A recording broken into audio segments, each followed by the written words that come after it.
ذات کے اندر چھپی ایک ذات تھی جس کی ہر چال کو ہرگز نہیں مات تھی۔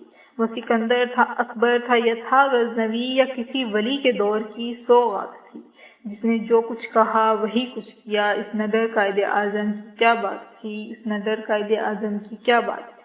میری آج کی گفتگو کا موضوع آسمان سیاست ہند کا وہ روشن ستارہ ہے جو برصغیر پاک و ہند پہ 72 سال تک طلوع رہا۔ کسے معلوم تھا کہ ایک متوسط درجہ کے چمڑے کے تاجر کے ہاں پیدا ہونے والا یہ بچہ ہندوستان کی آزادی کی وجہ بنے گا، اپنی ملت کی ڈوبتی ہوئی کشتی کو سنبھالے گا اور اسلام کے نام لیواؤں کو ظلم اور ناانصافی کی چکی میں سے باہر نکالے گا۔ اصحاب بصیرت، یہاں بات محمد علی کی ہو رہی ہے جو بعد میں جناح کہلائے اور برصغیر کے مسلمانوں کے قائد اعظم بنے۔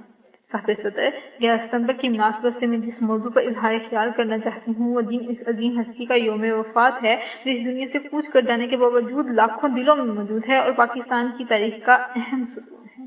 یہ دن ان کی وفات کا سوگ منانے کا نہیں ہے بلکہ ان کے کارناموں کا ذکر کر کے نئی نسلوں کو ان کی قربانیوں اور عظمتوں سے متعارف کروانے کا ہے کہ ایسے لوگ صدیوں بعد پیدا ہوتے ہیں۔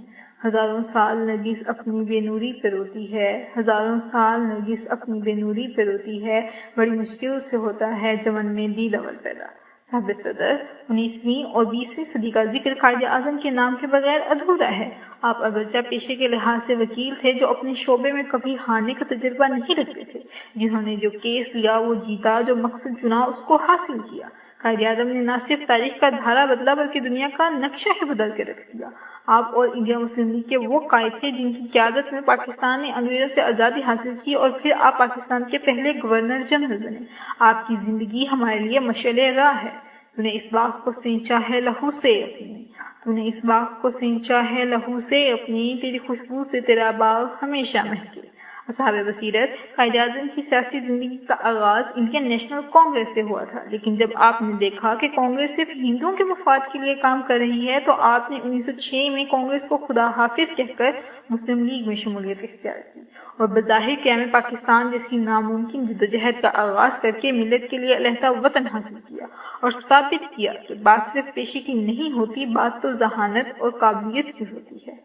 ملت کا پاسباں ہے محمد علی جناح، ملت کا پاسباں ہے محمد علی جناح، ملت ہے جسم جان ہے محمد علی جناح۔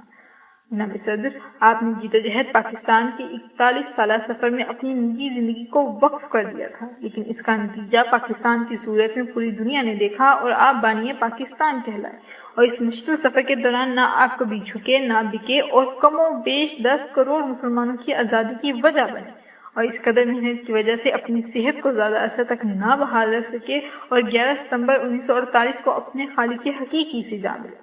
جناب صدر، مگر میں اس بات پر یقین رکھتی ہوں کہ آپ رہتی دنیا تک کے لوگوں کے دلوں میں جی گئے اور ہمیں ایمان، اتحاد اور تنظیم جیسے بنیادی اصول تھما گئے۔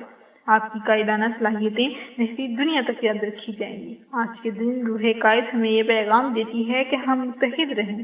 میں ان اشعار کے ساتھ آپ سے اجازت چاہوں گی کہ یہ نفرت بری ہے نہ پالو اسے، دلوں میں خلش ہے نکالو اسے، یہ سندھی بلوچی پنجابی پٹھان، یہ سندھی بلوچی پنجابی پٹھان، یہ سب کا وطن ہے بچا لو اسے۔ شکریہ۔